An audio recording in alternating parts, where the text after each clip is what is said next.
Welcome back to Chapter 8, How Do Organisms Reproduce? In this video, we are going to discuss about asexual reproduction. Reproduction. Reproduction is a biological process by which new individual organisms called offsprings are produced from their parents. Importance of reproduction. It is a fundamental feature of all known life. It is the only way for a living being to continue its lineage. It helps in maintaining a proper balance among various biotic components of the ecosystem. Reproduction also facilitates evolution because variation comes through it. Types of reproduction. There are two types of reproduction: asexual reproduction and sexual reproduction.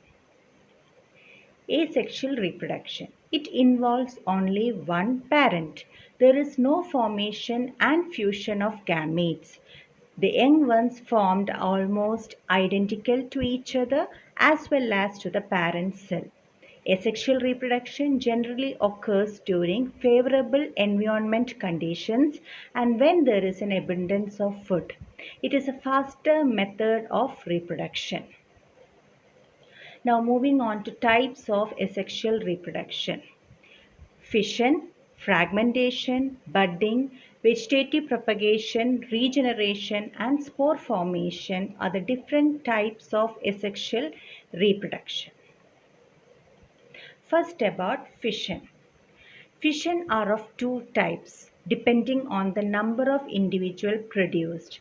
First one, binary fission, and second one, multiple fission. We will discuss about binary fission. When fission results in two daughter cells, it is called binary fission.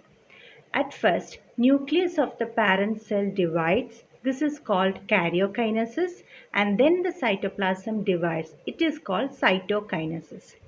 It results in the formation of two daughter cells. The cell division takes place in any plane as in amoeba. In other organisms like Leishmania, it occurs in a definite orientation in relation to the flagella. Binary fission occurs during favorable conditions. Now let us see the image of binary fission in amoeba. First image shows a parent amoeba. Next, it is showing the elongation of nucleus. Third stage, division of nucleus takes place, that is karyokinesis is completed. After that, two daughter cells are formed after cytokinesis. Binary fission in Leishmania. In Leishmania, because of the presence of flagella, binary fission takes place in a particular orientation. Multiple fission. When fission results in the formation of many daughter cells, it is called multiple fission. It occurs during unfavorable conditions. The parent cell develops a thick, resistant wall around itself, forming a cyst. Within the wall, the cytoplasm divides many times to form many daughter cells. When conditions become favorable, the cyst wall breaks and the daughter cells are released. This image showing multiple fission in Plasmodium. First figure, you can see the parent cell with the cyst wall developed. The nucleus of the cell undergoes repeated divisions. Each nucleus gets surrounded by a bit of cytoplasm that develops plasma membrane. Thus, many daughter cells are produced within the wall. Under favorable condition, the cyst breaks and the daughter cells are released.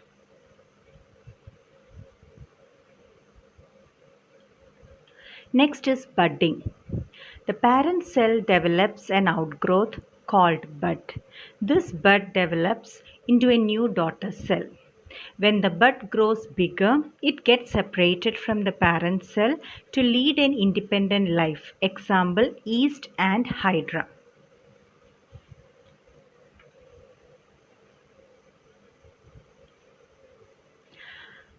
So first figure is budding in hydra. You can see a small bud developing in the parent hydra. In the second stage, the developing bud is producing tentacles and getting nourishment from the parent. Third stage, you can see that the bud has increased in size, growth is almost over. In the fourth stage, you can see that the bud has completely grown up and gets detached from the parent body. So this is how budding happens in hydra. Next is budding in yeast. A small bud arises as an outgrowth of the parent body. The nucleus of the parent cell splits into two daughter nuclei. One of the daughter nuclei migrates to the daughter cell. The newly formed bud divides and grows into a new yeast cell. Next type of asexual reproduction is fragmentation. It takes place in filamentous organisms like algae. The body of the organisms breaks into smaller pieces called fragments. Each fragment has the capacity to form a new individual. So this figure shows fragmentation in Spirogyra. Spirogyra is an example for filamentous algae. Here the body of the parent cell divides into many pieces which are known as fragments. So fragment 1, fragment 2, fragment 3 is shown here. Each fragment will develop into a new individual. Next is regeneration. It is the ability of organisms to develop their lost parts. Some organisms show high regenerative capacity. In planaria, it is a means of reproduction. It is carried out by specialized cells. These cells proliferate and make large number of cells. These cells undergo changes to become various cell types and tissues. This takes place in an organized sequence referred to as development. Regeneration is possible only for animals with simple cell structure. Here you can see the figure of regeneration in planaria, hydra and starfish. Each separated half regrows the lost part. New organisms are formed after growth of all body parts. This slide shows regeneration in lizard, where the tail, if it is lost, can be regrown. Now, difference between fragmentation and regeneration. Fragmentation can be seen only in invertebrate forms. Regeneration is present in both vertebrates and invertebrates. Fragmentation is a method of reproduction, while regeneration is sometimes used as a method of reproduction, or it is used to regenerate broken or lost body parts. Both parts produce new organism in fragmentation, but in regeneration only a part is regenerated. Fragmentation is more common in plants while regeneration is more common in animals. Now moving on to the next asexual method, spore formation. Mostly seen in fungi, body of fungi is made up of thread-like structures called hyphae. Erect hyphae bear sporangia, inside which reproductive structures called spores are formed. Spores develop into new individual. So here is the image of sporangium in fungi. You can see the body parts of fungi, which is called hyphae. The erect hyphae produce globular structures called sporangium. Inside the sporangium, spores are formed, and spores are responsible for producing the new individuals. Next is vegetative propagation. Method by which plants reproduce by their vegetative parts like root, stem and leaves are called vegetative propagation. It is a type of asexual reproduction. There are two types of vegetative propagation: natural vegetative propagation and artificial vegetative propagation. First, about vegetative propagation with the help of stem. Stems are the most commonly used vegetative parts for the propagation. Shoot system of some plants undergo modification for storage of food items.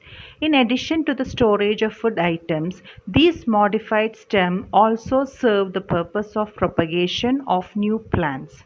Underground stem and subaerial stem are mainly concerned with vegetative propagation. There are four major types of underground stem that are important as means of vegetative propagation. They are rhizomes, example ginger, turmeric; tuber, example potato; bulb, example onion, garlic, tulips; and corms, example crocus and gladiolus. Subaerial stem, runner is an example. Grass and strawberries are examples of runner. Now moving on to vegetative propagation by roots. Roots of certain plants become swollen and serve the purpose of food storage. These are called tuberous roots or root tubers. They can also be used for vegetative propagation in addition to food storage. Example: carrot, radish, sweet potato. Next is vegetative propagation by leaves. In few species of plants, leaves show the tendency for propagating new plants. Leaf in some plants possesses notches at the leaf margins. Adventitious buds originate on the notches. When these buds fall off and placed on the soil, they develop adventitious roots and form new plants. For example, bryophyllum, bignonia, kalonchi and agave.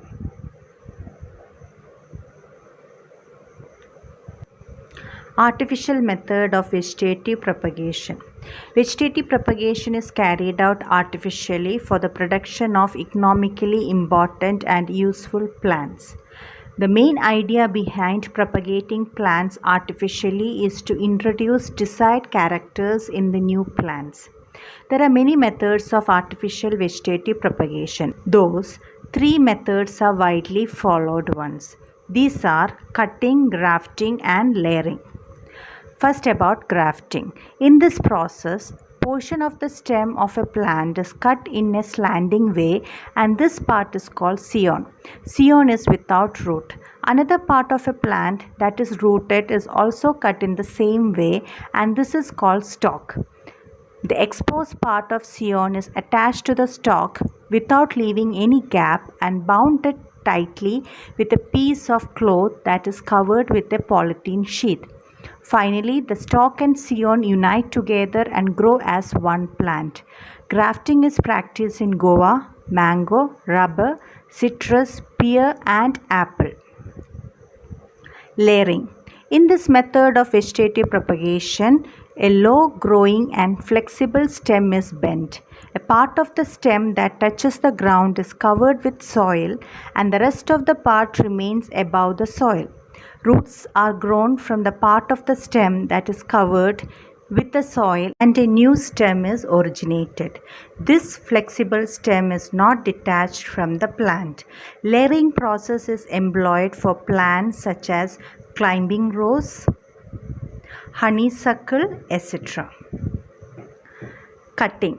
In this process, a portion of the stem of an existing plant with nodes and internodes is planted in moist soil. After plantation, roots are grown from the part of the stem and subsequently a new plant is developed. This method is adopted for plants such as rose, sugarcane, bougainvillea, etc. Next method of artificial vegetative propagation is tissue culture. In this technique, some tissues from a desired plant is placed in a suitable medium. This medium is called PDA, potato, dextrose, agar. It is kept under proper conditions in a lab. The tissues multiplies and grows into an unorganized mass of cells known as callus. Some growth hormones are also added to the medium. The callus then develops into plantlets. When plantlets grow, they are transplanted into small pots and into the soil. Here you can see the images of tissue culture. Small tissues are taken, it develops into callus and callus develops into plantlets which can be transplanted into a pot or into the field directly. Tissue cultured plant growing in a test tube. This is the tissue culture lab. Advantages of vegetative propagation. It is a rapid, cheap and easy method of reproduction for multiplication of plants. Genetically identical plants that are clones are produced by this method. Superior quality fruits or flowers can be produced by grafting. Disease-free plants can be produced by this method. Early flowering and fruit formation is seen in plants which is produced by this method. Now, advantages and disadvantages of asexual reproduction. Advantages. Large number of offsprings are produced, less energy used, no sex organs or opposite sex partners required. Disadvantages. No genetic variation, less likely to survive changes in environment, no protection of young, decreases survival. Here we come to the end of asexual reproduction. Next video is on sexual reproduction. Thank you for watching.